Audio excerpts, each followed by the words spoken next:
بسم اللہ الرحمن الرحیم اعوذ باللہ من الشیطان الرجیم بسم اللہ الرحمن الرحیم رب یسر ولا تعسر وتمم بالخیر۔ عزیز طلبہ السلام علیکم ورحمۃ اللہ وبرکاتہ، امید ہے آپ سب خیریت سے ہوں گے۔ اصول الکافی کے دروس کا سلسلہ جاری ہے۔ سبق 192 میں کتاب عقل و جہل کا حصہ 157 ذکر ہونے والا ہے۔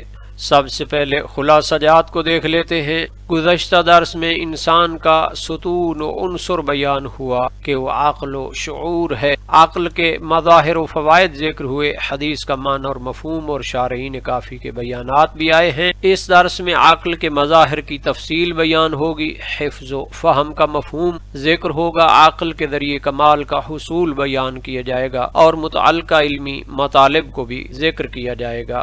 امام صادق علیہ السلام کی حدیث پر گفتگو جاری ہے۔ سابقہ درس میں بیان ہو چکا ہے کہ انسان کی بنیاد عقل ہے، عقل کے بغیر انسان نہیں رہتا۔ اب امام اگلے مرحلے میں بیان فرماتے ہیں وَالْعَقْلُ مِنْهُ الْفِطْنَةُ وَالْفَهْمُ، عقل صرف ایک جامد شے نہیں بلکہ اس سے کچھ صفات پیدا ہوتی ہیں۔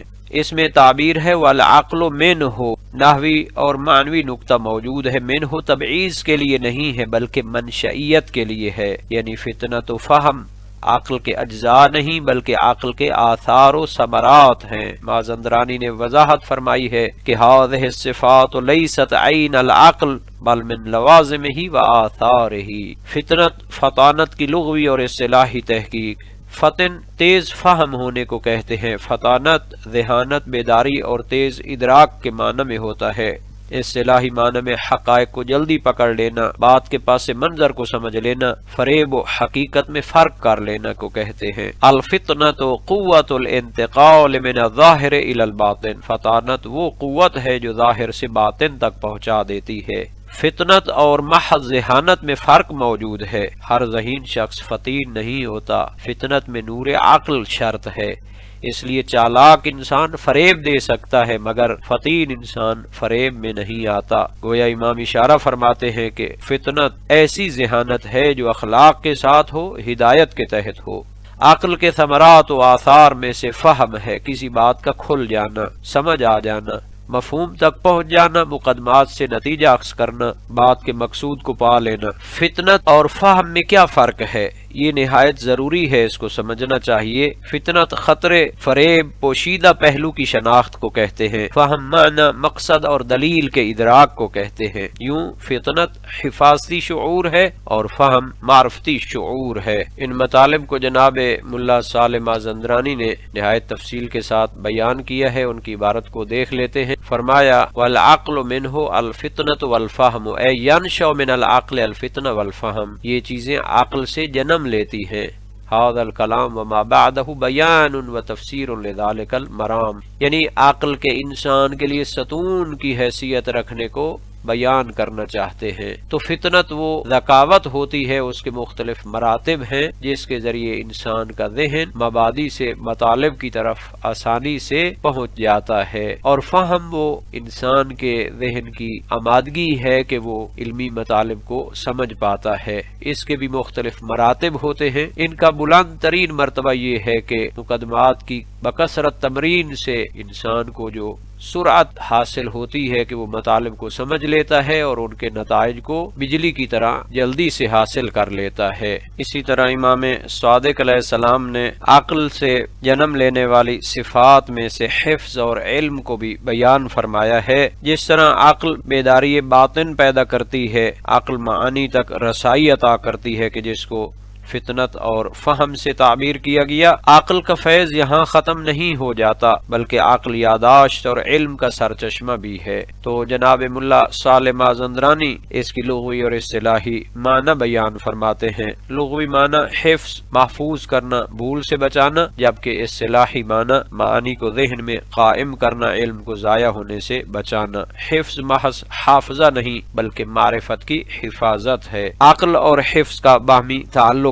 ہر حافظہ رکھنے والا عاقل نہیں ہوتا مگر ہر عاقل کا حفظ مضبوط ہوتا ہے۔ علماء نے حفظ کو تجرد نفس کے توابع اور کمال عقل کے آثار میں سے قرار دیا ہے۔ تو جناب ملا صالح نے فرمایا حفظ سے مراد شاید ممکن ہے کہ حفظ میثاق ہو، جو عہد و پیمان انسان نے خدا کے ساتھ کیا ہے، اپنے عقل و شعور کے ساتھ جب وہ اپنی انسانی زندگی کے مقاصد کو سمجھ لیتا ہے تو اس کی حفاظت کرتا ہے، اس کمال تک پہنچنے کی کوشش کرتا ہے۔ یا صور حسیہ کی حفاظت کرنا ہے کہ ان کو خزانہ خیال میں محفوظ رکھے، یا صور عقلی کی حفاظت کرنا ہے کہ اس کے ذہن میں ملکہ ارتباط بالمبادی عالیہ پیدا ہو جائے کہ وہ ان صورتوں کو جب چاہے مشاہدہ کر سکے بغیر کسی تکلف اور جدید محنت کے۔ یا ان سب سے عام اس کو لیا جائے گا، اور اس کے مقابلے میں علم سے مراد یا تو مطلق ادراک ہے یا معارف الہیہ اور احکام نبویہ کا ادراک اور ان کی تصدیق ہے۔ تو یہ سب علی سبیل التمثیل بیان کیے گئی ہیں، ورنہ عقل کے احوال اور اس کے فضائل اور اس سے جنم لینے والے کمالات وہ غیر منحصر ہیں، جیسا کہ حدیث جنود عقل و جہل میں ان کی تفصیل بیان ہو چکی ہے۔ جہاں تک اس حدیث کے مطالب کی شواہد کا تعلق ہے تو قرآن کریم میں اس کے اشارے موجود ہیں۔ فطانت کی طرف اشارہ فرمایا ان فی ذلک لآیات للمتوسمین، اہل تفسیر نے لکھا کہ متوسمین سے مراد اہل فطانت و ذہانت ہیں، ان کے لیے نشانیاں ہیں۔ حضرت سلیمان کے بارے میں فرمایا فَفَهَّمْنَاهَ سُلَيْمَانَ، اللہ نے سلیمان کو خاص فہم عطا فرمایا۔ یہ آیت واضح کرتی ہے کہ فہم بھی الہی عطیہ ہے جو عقل معید سے پیدا ہوتا ہے۔ اسی طرح قرآن کریم میں حفظ کی حقیقت کو بیان فرمایا بل هو آیات بینات فی صدور الذین اوتوا العلم، یہاں علم سینوں میں محفوظ ہے، محض صفحات میں نہیں، یہی حفظ عقلی ہے۔ علم کا معنی روشن ہونا ہوتا ہے، حقیقت شے کا انکشاف، یقین پر مبنی معرفت ہو۔ علم عقل کا نتیجہ ہے، نہ کہ محض معلومات کا انبار۔ علم کے بارے میں قرآنی شواہد میں ہے، علم کی فضیلت کو ذکر کیا، هل يستوي الذين يعلمون والذين لا يعلمون، کیا جاننے والے اور نہ جاننے والے برابر ہو سکتے ہیں؟ علم اور عقل کا ربط بیان فرمایا تلك الامثال نضربها للناس وما يعقلها الا العالمون۔ یہ آیت واضح کرتی ہے کہ علم اور عقل جدا نہیں بلکہ ایک دوسرے کی تکمیل ہیں۔ اسی طرح ان موضوعات میں روایات بہت زیادہ ہیں جن کو کتاب عقل میں تفصیل کے ساتھ بیان کیا جائے گا۔ خلاصہ یہ ہے کہ عقل فطانت پیدا کرتی ہے، فہم عطا کرتی ہے، حفظ کو مضبوط کرتی ہے، علم کو جنم دیتی ہے۔ حفظ علم کا محافظ، علم عقل کا نور، یہ چاروں مل کر انسان کی معرفتی شخصیت بناتے ہیں۔ اس کے بعد امام صادق علیہ السلام نے نہایت اہم موضوع کی طرف رہنمائی فرمائی، عقل دلیل، بصیرت اور حیات عملی کی کنجی قرار دی ہے۔ نہایت ادبی اور عرفانی تحلیل ذکر ہوئی۔ امام کا فرمان ہے وَبِالْعَقْلِ يَكْمُلُ وَهُوَ دَلِيلُهُ وَمُبْصَرُهُ وَمِفْتَاحُ امرہی۔ سابقہ بحث میں واضح ہو گیا تھا کہ عقل انسان کی دعامہ اور ستون ہے، عقل سے فطانت، فہم، حفظ اور علم پیدا ہوتے ہیں۔ اب امام ایک جامع جملے میں عقل کے وجودی مقام کو متعین کرتے ہیں۔ عقل صرف صفت نہیں، عقل انسان کی تکمیل، رہنمائی اور بصیرت کا محور ہے۔ تکمیل انسان کا راز بالعقل میں بعض سببیت کی ہے، یعنی عقل انسان کے کامل ہونے کا راز ہے۔ تکمیل سے مراد جسمانی کمال نہیں، ذہانت کا کمال نہیں، بلکہ اخلاقی کمال، عبودی کمال، وجودی توازن ہے۔ جناب ملا صالح نے فرمایا یکمل الانسان لأن العقل مبدأ لجمیع الخیرات ومنشأ لجمیع الکمالات التي بها يسير الانسان کاملا فی الدارین۔ تو انسان کا کمال فقط بدنی اور جسمانی قوتوں کی زیادتی سے نہیں ہوتا بلکہ عقل کے حسن تدبیر کا نام ہوتا ہے۔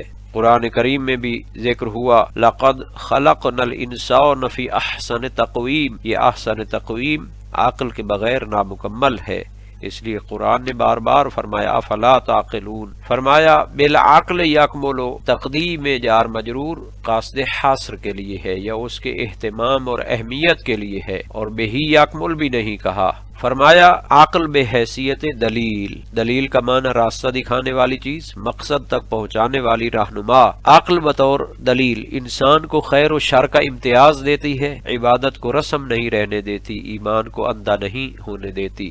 عقل دلیل باطن یا دلیل ظاہر، جناب ملا صالح فرماتے ہیں العقل دلیل الانسان الی سبیل النجات ومبصرہ للخیرات، کہ عقل انسان کے لیے راہ نجات کی رہنما ہے، اور اس کو اگر مبصر پڑھیں، مبصرہ للخیرات اس میں فاعل پڑھیں یعنی یہ اس کو نیکیاں دکھانے والی ہے، اور مبصر پڑھیں تو یعنی اس میں مکان ہوگی، اور مبصر للخیرات ہے اس میں فاعل پڑھیں، خیرات کو دکھانے والی ہے، نیکیوں کو واضح کرنے والی ہے، اور مبصر بھی پڑھنا جائز ہے، عقل بطور بصیرت ہوگی، آنکھ نہیں بلکہ بینائی، عقل اور بصیرت، آنکھ دیکھتی ہے، عقل حقیقت دکھاتی ہے، اسی لیے بہت سے لوگ دیکھتے ہیں مگر سمجھتے نہیں۔ قرآن کریم میں بھی ہے فَإِنَّهَا لَا تَعْمَى الْأَبْصَارُ وَلَكِنْ تَعْمَى الْقُلُوبُ، ان کی آنکھیں اندھی نہیں ہیں بلکہ ان کے دل بصیرت سے خالی ہیں۔ گویا عقل اگر نور سے مؤید ہو تو مبصر بنتی ہے۔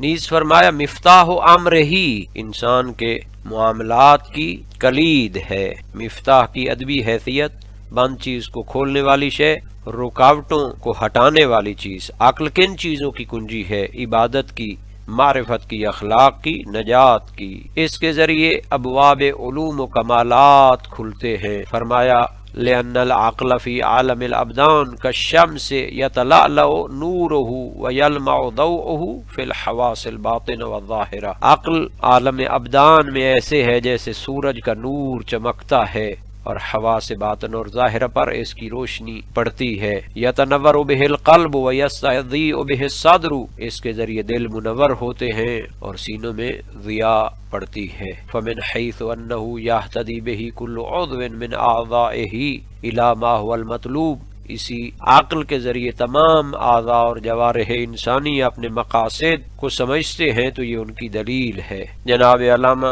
مجلسی نے مرآت العقول میں اسی مطلب کو نہایت تحقیق کے ساتھ بیان فرمایا ہے، ان کی عبارت کو بھی دیکھا جا سکتا ہے، قرآنی شاہد بھی بیان کیا ہے کہ اگر اس کو مبصر پڑھیں تو اس کا معنی ہوگا جاعلہ بصیرن، اس کو بصیر بناتی ہے، موجب لبصیرت ہی، جیسے فلما جاءتہم آیاتنا مبصرتن، اور مبصرتن اس میں اعلیٰ ہوگا جس کے ذریعے بصیرت حاصل ہوتی ہے، مبصرتن اس میں مکان ہوگا جس میں انسان کی بصیرت پائی جاتی ہے۔